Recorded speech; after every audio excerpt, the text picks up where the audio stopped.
nous allons appeler notre premier orateur du jour, qui exposera sur les systèmes coopératifs en RDC face aux traités relatifs à l'organisation et l'harmonisation du droit des affaires en Afrique OADA.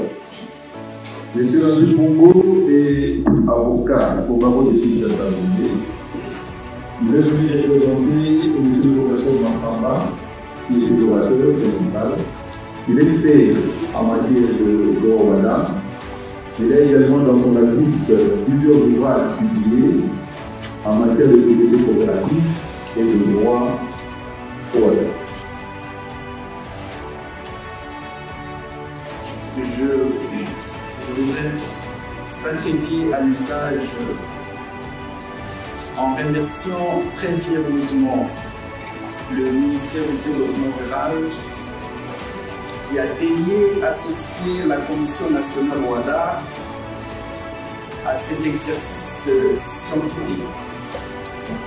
Je voudrais dire scientifico-développemental, parce qu'il s'agit du développement rural.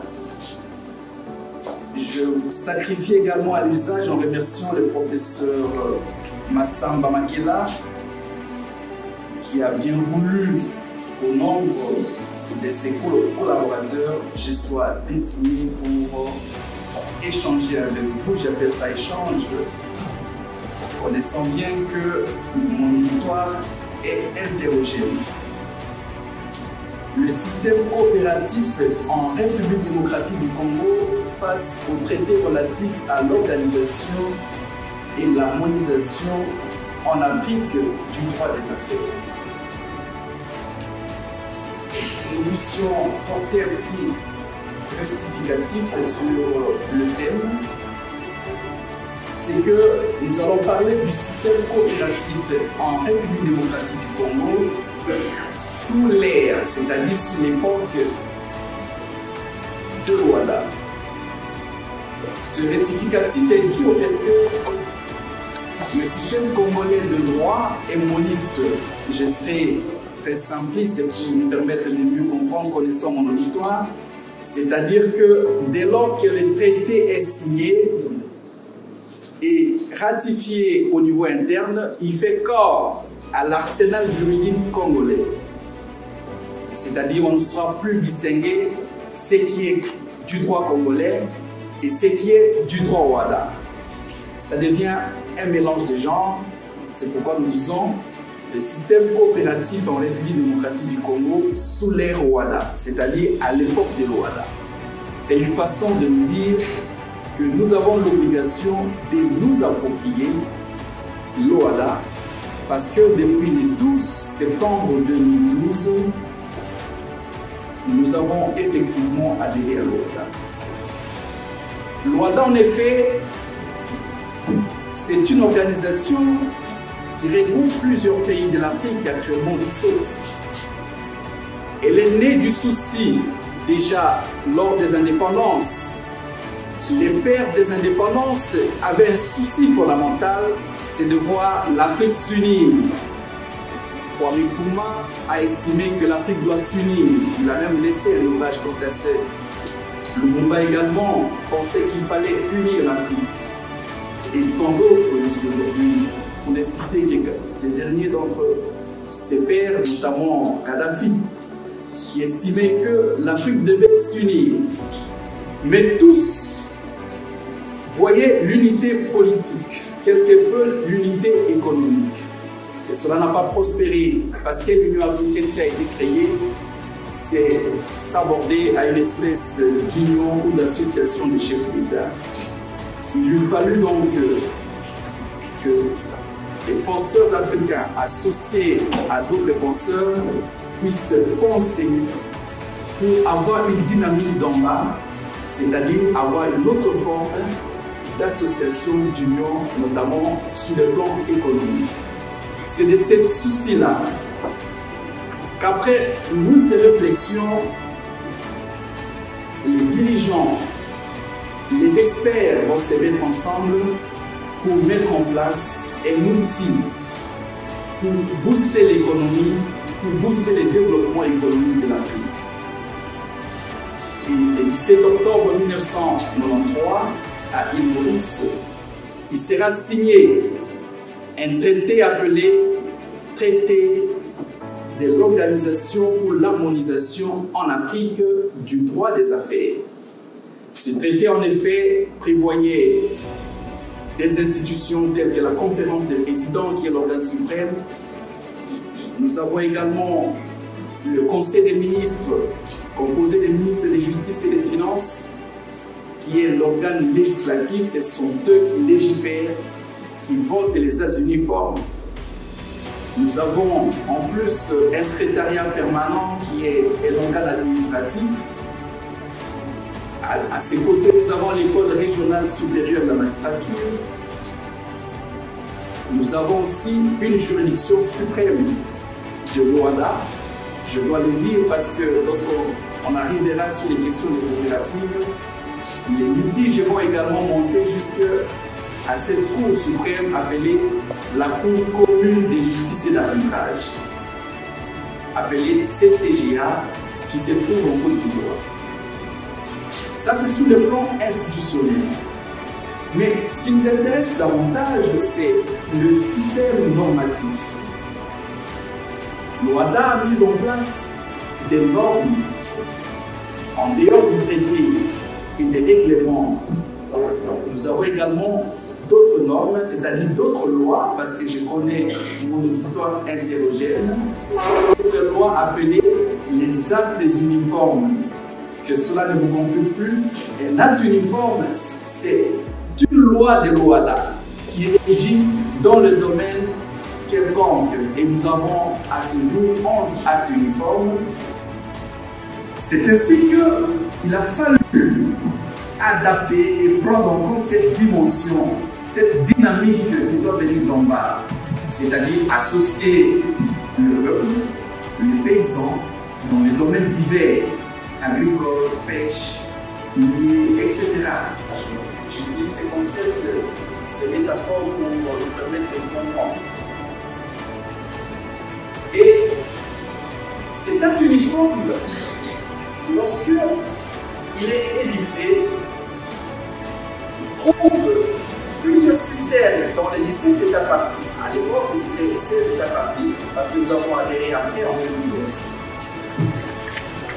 Des systèmes associatifs appelés pour chez nous des coopératives, trouve également d'autres normes qui prévoyaient des coopératives sous forme de sociétés.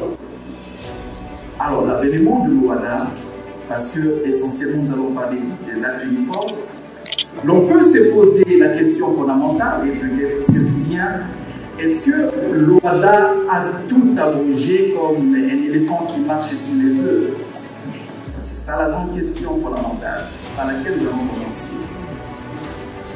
L'article 10 du traité de Port-Louis, quand je dis traité de Port-Louis, c'est-à-dire le traité de l'OHADA, ça a été signé à l'île Maurice, à Port-Louis, prévoit l'abrogation de toutes les dispositions légales qui ne sont pas conformes à l'OHADA. C'est-à-dire, lorsque vous votez un acte uniforme, vous acceptez, vous adhérez à l'OHADA.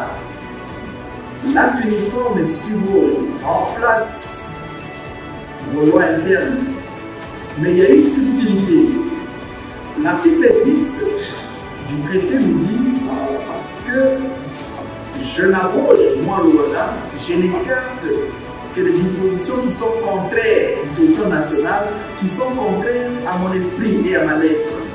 C'est-à-dire, dispositions contraires à l'OHADA.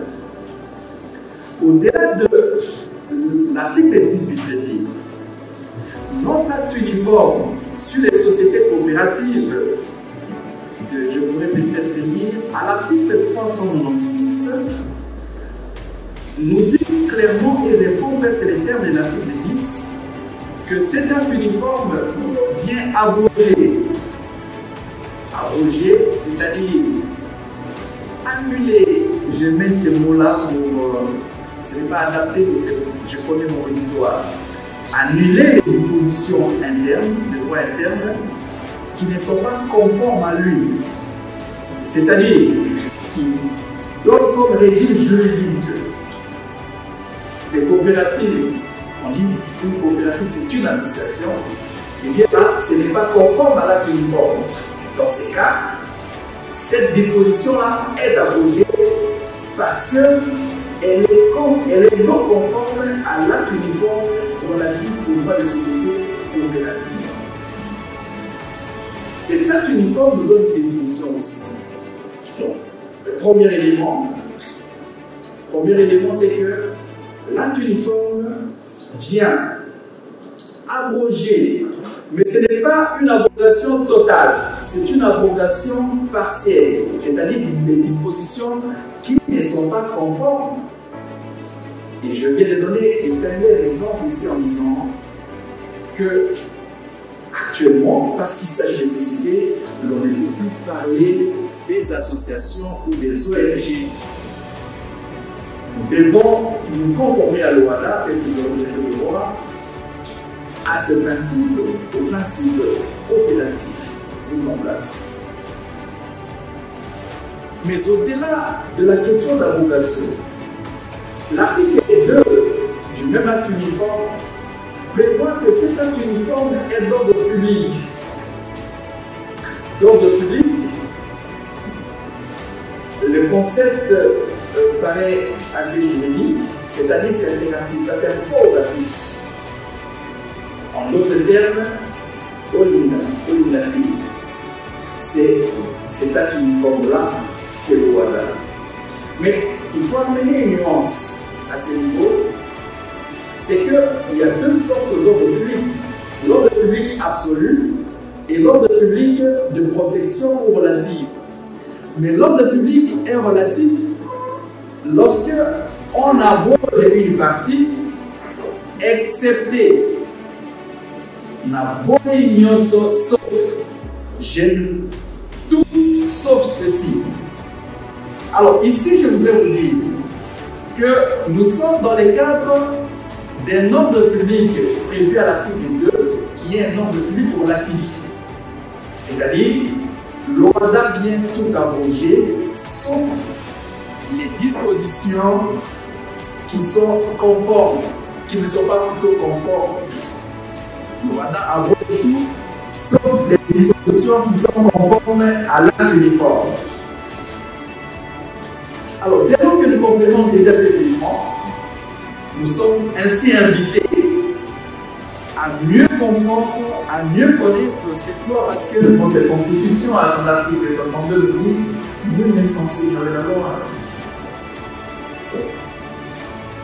Alors, mais si cette question de l'abrogation est déjà résolue, et on peut dire peut-être déjà ici appréhendée, il est aussi nécessaire de comprendre la distinction qu'il y a entre une société et une association, parce que jusqu'à ce jour, il y a certaines personnes qui estiment que les coopératives doivent demeurer des ONG ou des associations où les deux systèmes coexistent. C'est-à-dire que vous pouvez choisir soit d'être une société, soit d'être une association.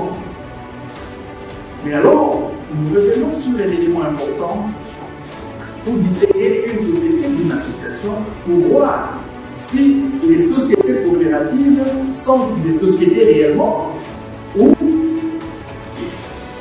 laissent une place aux associations. La distinction qu'il y a entre les deux, premier élément, en des termes techniquement juridiques, les membres d'une association, on les appelle les sociétaires, alors que les membres d'une société, on les appelle des associés.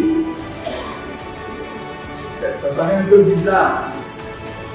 Les sociétaires sont les membres d'une association, alors que les associés sont les membres d'une société. Et pourtant, ça devait être complexe. Mais il en est ainsi. Ça, c'est le premier élément. Les sociétés coopératives, dans les sociétés coopératives, les membres, on les appelle des associés ou des coopérateurs. Deuxième élément. Dans une association, les membres ne partagent pas les excédents réalisés, c'est-à-dire le bénéfice ou le profit. Par contre, dans une société, à la fin, s'il y a des excédents, comme dans les sociétés coopératives, on se partage les excédents entre parties. Et il est bien écrit à l'article 9 de la téléphone que à la fin de l'exercice, les membres, c'est-à-dire les associés d'une société coopérative, se partagent les excédents. Non seulement les excédents, mais également les pertes. C'est comme toute autre société. On se partage non seulement à la fin de l'année, à la fin de l'exercice, le 31 décembre, après avoir analysé les états financiers, on se rend compte qu'il y a des excédents. Eh bien, la nuance ici, c'est que ce qui rend un peu quelque peu exceptionnel les sociétés coopératives, c'est qu'à la fin, au nom du principe de l'égalité, à la fin, s'il y a des pertes, vous partagez de la même manière, quel que soit votre apport. Et s'il y a des excédents aussi, vous partagez de la même manière, quel que soit votre apport. Si moi j'ai amené $10 000, plutôt parce qu'il s'agit généralement des paysans, si moi j'ai amené 1000 francs congolais et quelqu'un d'autre a amené 3000 francs congolais, quelqu'un d'autre a encore amené 500 000 francs congolais, lors des partages des excédents, au nom du principe coopératif d'égalité, tout le monde aura le même quota. On se partage de la même manière. Cela constitue une exception par rapport au droit commun des sociétés où les associés se partagent au prorata de leurs apports. Alors, je suis en train de distinguer l'association d'une société. L'association, à la fin de l'année, on ne se partage pas les excédents, alors que la société, on se les partage. Donc, on peut arriver à une conclusion logiquement scientifique que les coopératives ne sont pas des associations, mais ce sont des sociétés, mais une société sui generis, c'est-à-dire qui sort du régime des droits communs. Je vais les démontrer. Donc, on peut conclure sur la nature juridique d'une société. J'ai suivi quelqu'un qui avait une pareille préoccupation de voir est-ce que le régime est une association ou une société. Eh bien, je n'ai pas voulu de façon lapidaire pour dire que voilà, c'est une société.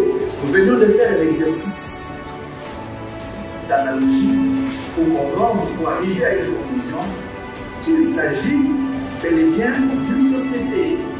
Mais j'ajoute, c'est une société sui generis, c'est-à-dire une société qui déroge, qui est un peu exceptionnelle. Et qui s'est mise à l'année. Pourquoi c'est exceptionnel? Pour plusieurs raisons. Mais qui, pour nous les paysans, nous estimons que cet acte était un peu discriminatoire parce qu'il était là simplement pour aider ceux qui ont déjà de l'argent pour créer des grandes sociétés. Celui-ci, bon, et cet acte-là, en son article 6, a mis en place 5 formes de sociétés. Société à responsabilité limitée, société à commandite simple, à nom collectif, société anonyme et société par action simplifiée. Mais parce qu'il y en a 5, et que parmi ces 5-là, nous ne voyons pas la société coopérative, nous pouvons dire que c'est une société qui sort de l'ordinaire, donc sui generis. Si vous allez devant les juges lorsqu'il s'agit d'une société coopérative, et vous dites moi je veux faire annuler cette coopérative en raison de l'incapacité de 2 ou 3 de leurs membres, eh bien les juges ne pourront pas se précipiter pour faire annuler les actes sociaux. Non. Il va accorder un délai à son gré, il peut même aller au-delà de 3 mois à la société coopérative pour s'organiser, pour régulariser. C'est vous voyez comment on a choyé un peu les sociétés coopératives. Par contre, là, c'est la rigueur. Mais dans les sociétés coopératives, on veut encore déléguer. La même chose, même lorsqu'il y a eu vice de consentement. Les vices de consentement pour les sociétés de droit commun conduisent à la nullité. Parce que ça renvoie à l'article 8 du Code civil congolais de droit, je ne voulais pas être assez juriste. Mais la conséquence en matière de société coopérative, c'est que il n'y a pas de nullité même s'il y a vice de consentement. Encore une fois, on a pratiquement choisi les sociétés coopératives. Mais au-delà, mais que faire alors pour lorsqu'on se rend à l'évidence qu'il y a certains juristes commencent à trouver ce que non, voilà, il n'y a pas eu vice de consentement. Bon, bien sûr, il y a eu vice de consentement, on n'en a pas eu. Mais là, pour faire annuler par exemple les actes sociaux, il dit là, ce n'est pas un vice, mais plutôt un défaut de consentement. Il y a toujours, les juristes cherchent toujours des mécanismes pour aboutir à leur entreprise procédurale. Alors parfois, les procéduriers disent non, il ne s'agit pas là du vice, il s'agit du défaut de consentement. Même dans les cas du défaut de consentement, les juges ne vont pas se précipiter. Il faut aussi toujours accorder une aubaine aux coopérateurs pour leur permettre de régulariser. Alors, je voudrais aller un peu plus loin pour vous dire les formes des sociétés qui ont été mises en place.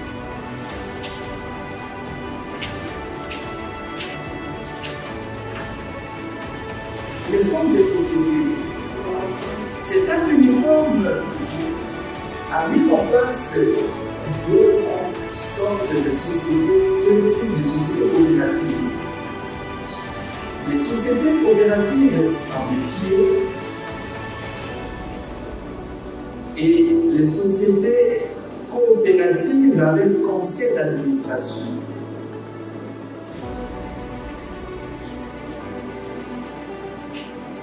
Je vais écrire quelques différences entre les deux. Bien sûr, c'est dans cette monde des 30 heures, mais nous allons résumer. La société coopérative simplifiée, SCOOP, avec S, S-C-O-O-P-S, société coopérative simplifiée, se distingue de son homologue par le fait que, en termes de nombre de la création, le minimum c'est 5. On peut aller jusqu'à 5 personnes, le minimum. Et le maximum, on peut aller à l'infini. Oui. Par contre, pour les sociétés coopératives avec le conseil d'administration, le minimum c'est 15 personnes.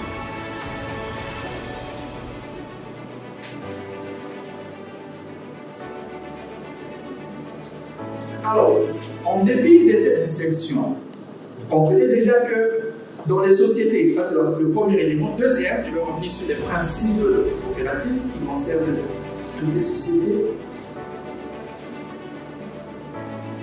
Dans les deux sociétés, d'abord dans la société, dans les coopératives sous forme simplifiée, il a le fait que on peut aller au minimum 5. Il n'y a pas de conseil d'administration. Il n'existe pas de conseil d'administration. C'est simplement un comité de gestion qui est l'organe administratif. Dans les sociétés coopératives avec conseil d'administration, comme vous l'entendez, il y a bien sûr un conseil d'administration.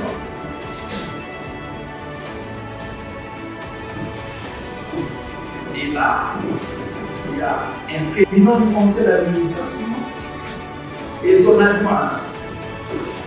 En dépit du fait que vous êtes président, vous êtes adjoint, etc. Au nom du principe de l'égalité dont je viens de vous parler, d'abord, vous n'avez pas de salaire. J'ai suivi une question comme ça où on a dit dans les associations, parfois les dirigeants s'enrichissent. Ici, vous n'avez même pas de salaire. Et il vous a même demandé d'engager des dépenses. Et surtout au début, lors de la création ou de la formation, pour que l'on vienne vous restituer. La loi reconnaît ça. D'engager les dépenses et par la suite on peut restituer.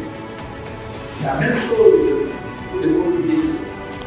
Qui ne va pas d'opacité.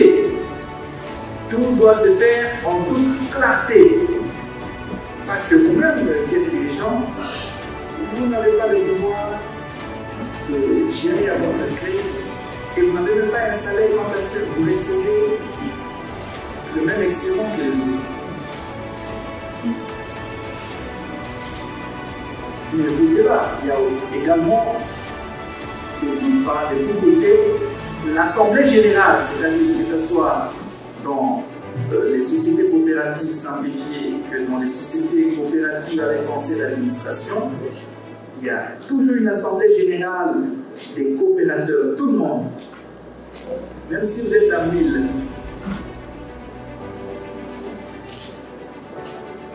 C'est l'organe souverain. Donc, c'est l'organe suprême et souverain.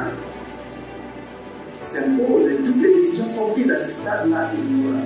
Il ne s'agit pas du PCA qui va décider sur les autres mondes. C'est pourquoi il faut que cette information nous puissions l'amener chez les paysans de plus en plus. Pour que déjà dès la formation, ceux qui ont des ambitions et les contestent, de pouvoir s'enrichir sur les autres comprennent déjà. Commissaire au compte, surtout pour les coopératives avec conseil d'administration. Uniquement lorsque il y a plus de 500 coopérateurs.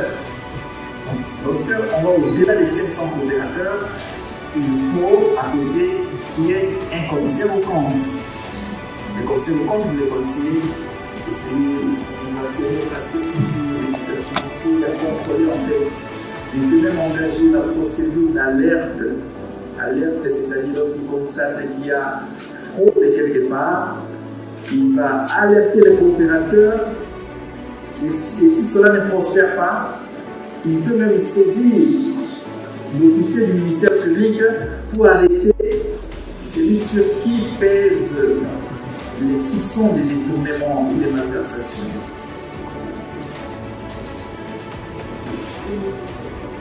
Donc voilà de façon lapidaire les détails qu'il y a dans ces formes de société et nous allons dire un mot sur les statuts avant de dire un mot sur les perspectives. Les statuts ne sont pas les mêmes. Je pourrais dire que les statuts sont différents. Autant on est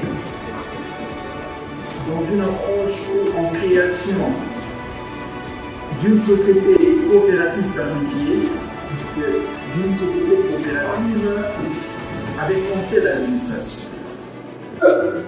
Les statuts sont déjà signés et l'Assemblée générale constitutive a été déjà tenue.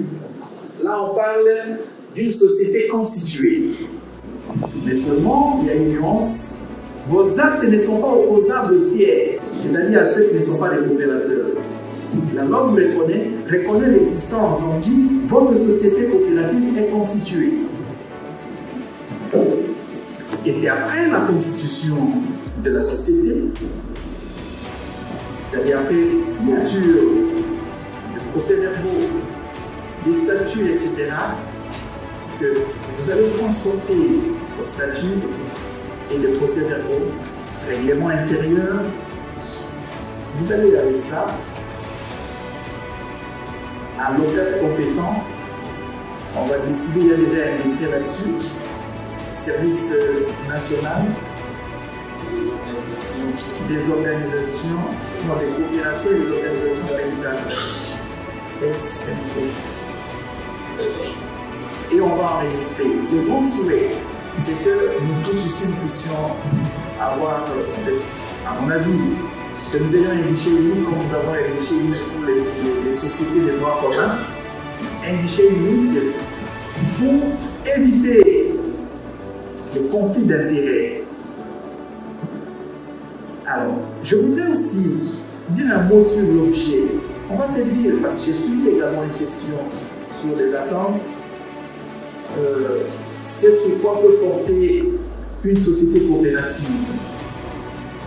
Civile ou commerciale? Civile ou commerciale? Voilà une autre différence avec les sociétés de droit commun. Pour les sociétés de droit commun, c'est essentiellement commercial. Alors que pour les sociétés coopératives, ça peut être civil ou commercial. Lorsqu'on dit civil, c'est-à-dire non commerçant. Et l'article 9 de la vie comme ça, que c'est dans le domaine illimité, c'est dans tous les domaines de l'homme, vous pouvez créer une coopérative.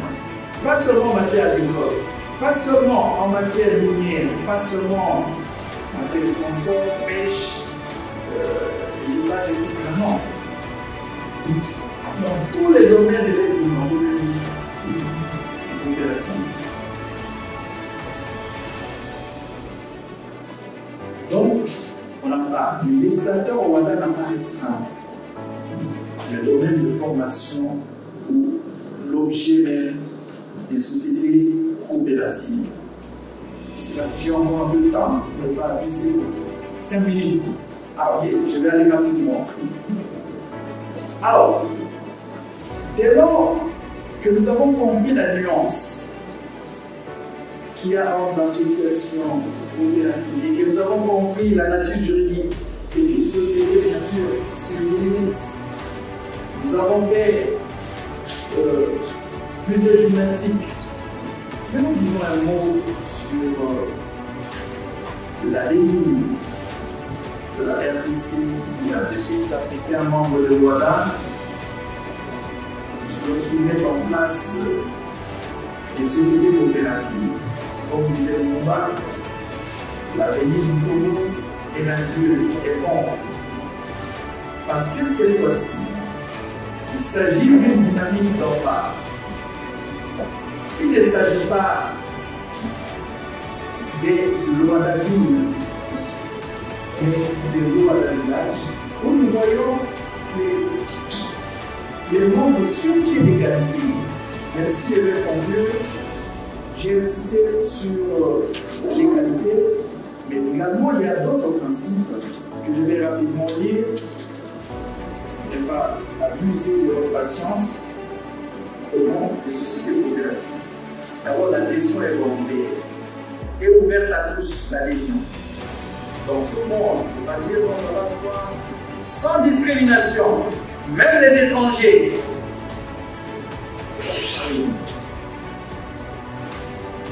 Le pouvoir démocratique exercé par les coopérateurs.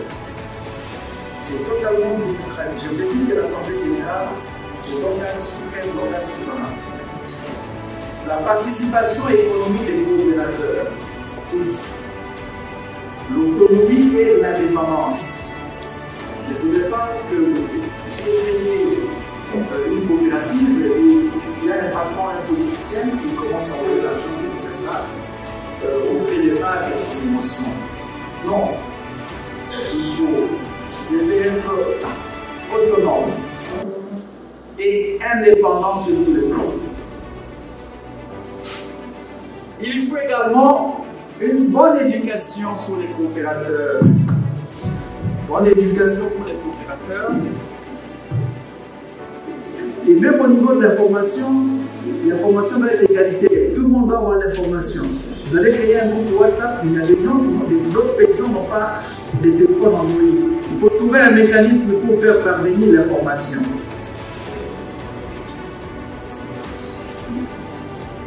Il y a également la coopération entre organisations à caractère coopératif. Nous avons plusieurs modes de coopération.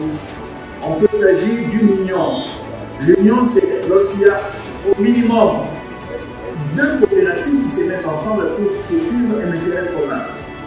Et même les dirigeants, mais ils ont les mêmes. Généralement, ils poursuivent un intérêt, chacun se retrouve dans ce qu'il fait. Et à part l'union, il y a une deuxième modalité, la fédération. La fédération, c'est lorsqu'on rassemble au minimum, non, au moins 2 unions.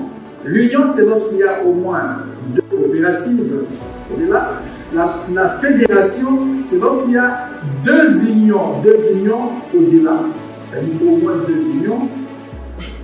Et la confédération, c'est lorsqu'on met ensemble au moins 2 fédérations. Et tout doit être enregistré au RCCM, au RCS, RSC, Registre des sociétés coopératives.